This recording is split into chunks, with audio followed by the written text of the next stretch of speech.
Greater Hyderabad municipal corporation మరో కీలక నిర్ణయం తీసుకుంది.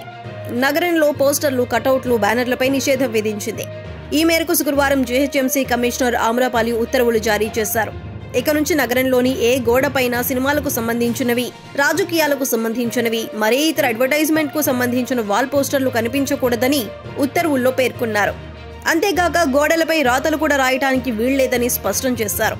నిబంధనలు ఉల్లంఘించి ఎవరైనా పోస్టర్లు పెడితే జరిమానా విధించాలని అధికారులకు ఆమ్రపాలి ఆదేశాలు జారీ చేశారు. కాగా ఇప్పటికే ప్రభుత్వ స్థలాల్లో, చెరువుల ఎఫ్టీఎల్లో బఫర్ జోన్లలో నిర్మాణాలను తొలగించడంలో హైడ్రాకు రాష్ట్ర ప్రభుత్వం పూర్తి అధికారాలను అప్పగించిన విషయం తెలిసిందే. ఇందులో నిర్వాసితులుగా మారే వారికి అండగా ఉండేందుకు సైతం జీహెచ్ఎంసీ మరో కీలక నిర్ణయం తీసుకుంది. 14 మంది సిబ్బందిని నియమిస్తూ కమిషనర్ ఆమ్రపాలి మరో ఉత్తర్వు జారీ చేసింది. మరోవైపు మూసీ నది ప్రక్షాళనలో భాగంగా నివాసాలు కోల్పోయే వారికి పునరావాసం కల్పించేందుకు Musi river front development corporation ద్వారా ప్రత్యేక కార్యాచరణ సిద్ధం చేసిన సంగతి తెలిసిందే. అర్హులైన నిర్వాసితులకు డబుల్ బెడ్రూమ్ ఇళ్లను కేటాయించేందుకు మరోసారి రీసర్వే చేశారు. యజమానుల నుంచి ఇంటి పత్రాలు, ఆధార్ సహా ఇతర ముఖ్య వివరాలను సేకరించారు.